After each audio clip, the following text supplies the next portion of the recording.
Hello friends, मैं हूं भूमिका अग्रवाल मेरे अपने चैनल करंट अफेयर विद भूमिका में। आज हम अगस्त के टॉप 50 स्पेशल करंट अफेयर का पार्ट 5 डिस्कस करेंगे। So let's start. पहला पड़ोसी देश कौन सा है जिसके साथ भारत ने एयर बबल समझौता किया? तो हमारा पहला पड़ोसी देश जिसके साथ अपने एयर बबल समझौता किया है वो है Maldives, and it became the first country to restart services passengers and commercial. जैसा कि अभी कोविड-19 की वजह से सारे इंटरनेशनल फ़्लाइट्स और सर्विसेज सस्पेंड थी, तो अभी वो फिर से रीस्टार्ट किया है और इससे दोनों कंट्रीज़ के लोगों को बहुत ज़्यादा हेल्प होगी in employment, tourism and medical emergencies में। ओके, तो मालदीव के साथ हमने स्टार्ट किया है एयर बबल एग्रीमेंट और यहाँ के प्रेसिडेंट हैं Ibrahim Mohamed Solih. Fine, next. Traffic signal पर महिला प्रतीकों वाला पहला भारतीय शहर कौन सा है? तो पहला भारतीय शहर है मुंबई। जैसा कि आज तक हम देखते आए हैं कि हमेशा ट्रैफिक सिग्नल पर ये डिफ़ॉल्ट सेटिंग जो होती है वो मेंस की ही होती है, ठीक है। बट अभी ये एक डिफ़ॉल्ट सेटिंग चेंज करने के लिए और जेंडर इक्वालिटी को दिखाने के लिए बीएमसी ने, बृहन मुंबई म्युनिसिपल कॉरपोरेशन, इन्होंने ये जो आइकन्स हैं ये अब कुछ इस तरीके से होंगे, तो ये इंस्टॉल किए हैं मुंबई में। ओके, तो Mumbai became first city in India to install female icons. Okay, next. हाल ही में हुए एक अध्ययन के अनुसार WHO द्वारा क्रिटिकल नाम के रोगजनक किस नदी में पाए जाते हैं? तो ये पैथोजेंस पाए गए हैं कौन से रिवर में? यमुना नदी में पैथोजेंस पाए हैं। ये जो पैथोजेंस हैं ये एक प्रकार के बैक्टीरिया हैं जो जल में एक गंभीर खतरा पैदा करते हैं, और क्योंकि ये जल में गंभीर खतरा है तो ये मनुष्यों और जानवरों में भी फैलने की बहुत अधिक संभावना होती है इनमें। और ये IIT दिल्ली के छात्रों ने इस पर ये रिसर्च करी है, तो ये सामने आया। So next.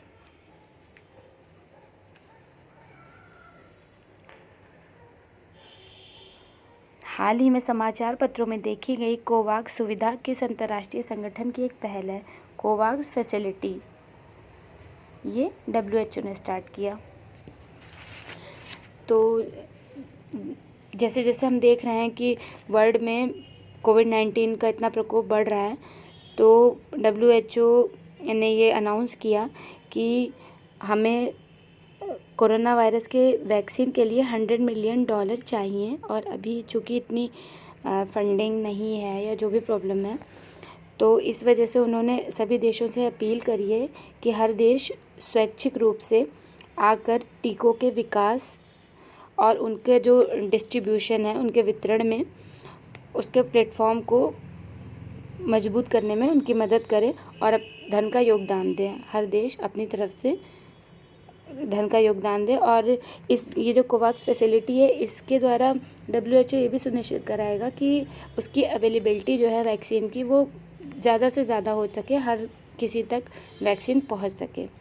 Okay, so next.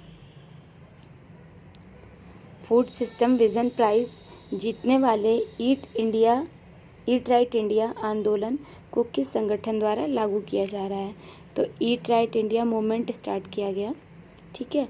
ये किया FSSAI, ठीक है, भारतीय खाद्य सुरक्षा एवं मानक प्राधिकरण FSSAI।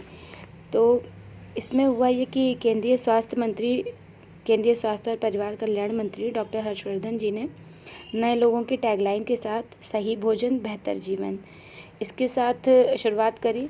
और चूँकि अभी सुपरमार्केट्स का प्रोसेस्ड फूड इतना ज़्यादा है मार्केट में और ये बढ़ ही रहा है दिन पे दिन, तो उन्होंने जो एक प्रक्रिया थी कि खेत से प्लेट, इस प्रक्रिया को बहुत प्रभावित किया है आज की आधुनिक शैली ने। ग्रामीण भारत में कुपोषण और शहरी भारत में मोटापे की समस्या है जो अब सरकार के लिए भी काफ़ी चैलेंजिंग हो गई है, तो इसी की वजह से eat right India movement start किया गया। ओके, और ये इम्प्लीमेंट किया गया FSSAI द्वारा। ओके, कौन सा देश 5G वायरलेस नेटवर्क के लिए सैन्य एयरवेव्स की पेशकश करने के लिए है? तो अपने मिलिट्री के लिए 5G वायरलेस नेटवर्क स्टार्ट करेगा US, संयुक्त राज्य अमेरिका। ठीक है, इसमें होगा ये कि अमेरिका के रक्षा मंत्रालय पेंटागन ने सैन्य इस्तेमाल के लिए अपने 5G एयरवेव का बहुत बड़ा हिस्सा इंटरनेट सेवाओं के लिए मुक्त कर दिया है। और इसमें एक सबसे बड़ी बात होगी, चाइना से पहले US इसको लॉन्च करेगा।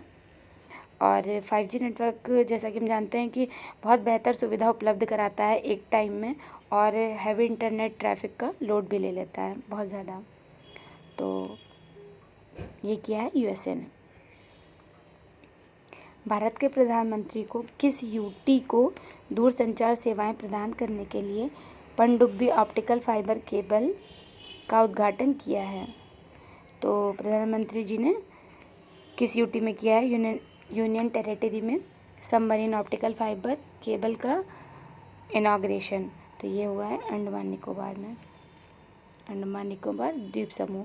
इसमें इन्होंने एक्चुअली ये जो सबमरीन ऑप्टिकल फाइबर केबल होता है, ये समुद्र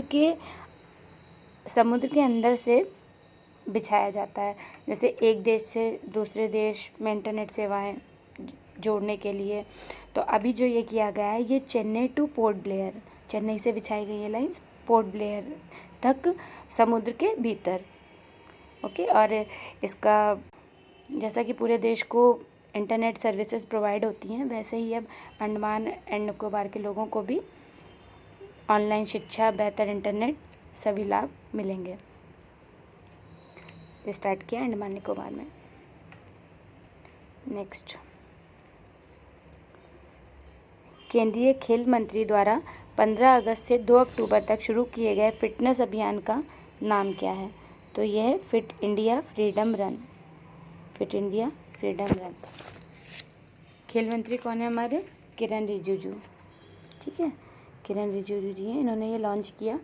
और इसमें फिट इंडिया क्लब लॉन्च किया गया है। और सबसे ज़्यादा इसमें यह है कि इम्पॉर्टेंस ऑफ फिटनेस बताया गया है कि चलना, दौड़ना, तैरना, योगासन, ये सभी हर व्यक्ति को करना चाहिए, हमेशा नियमित तौर पर करना चाहिए। इस संगठन ने वित्तीय शिक्षा के लिए राष्ट्रीय नीति शुरू की। तो ये शुरू की RBI ने, रिजर्व बैंक ऑफ इंडिया ने। National strategy for financial education, ये की गई 2020-25 की ये रणनीति है, 2020-25 की ये शिक्षा रणनीति है। और ये दूसरी है रणनीति। पहली जो लॉन्च की गई थी वो 2015 में भी लॉन्च करी गई थी। और इसमें बेसिकली ये है कि जो भी पॉपुलेशन है उसको वेरियस चीज़ों के बारे में knowledge, skill, attitude and behaviours को मैनेज करना, and manage to their money better and plan for future. वो अपने भविष्य के लिए प्लान कर सकें और अपने पैसों को अच्छी तरीके से मैनेज कर सकें। इसमें 5C काम करेंगे। 5C पे मतलब काम किया जाएगा इन सारी चीज़ों पे। That is capacity, content, communication, community and collaboration. Okay, so this is very important. The next question is, people's bank of China ने किस भारतीय निजी क्षेत्र में के बैंक में हिस्सेदारी हासिल करी? तो ये ICICI बैंक में। पीपल्स बैंक ऑफ चाइना का केंद्रीय बैंक है और इन्होंने स्टेक लिया है ICICI में। ऐसा नहीं है कि पहली बार ये है कि चाइना के बैंक ने भारत के किसी निजी बैंक में हिस्सेदारी ली है। इससे पहले HDFC में भी ली थी और 1% से ज़्यादा हिस्सेदारी की वजह से काफ़ी बवाल हुआ था। और फिर इसमें कुछ चेंजेस लाए गए और भारत सरकार ने नए नियम बनाए कि कोई भी इंटरनेशनल इन्वेस्टर अब होगा तो उसे भारतीय कंपनियों में निवेश करने से पहले भारत सरकार की मंजूरी लेनी होगी। हालांकि अभी जो इसकी हिस्सेदारी 0.0006% है, बट हाँ हिस्सेदारी है ICICI बैंक में। अभी इन्होंने स्टेक लिया है। Okay, so this is it guys. I hope आप लोग को वीडियो अच्छा लगा होगा। अगर अच्छा लगा हो तो please do like, share and comment, and thanks.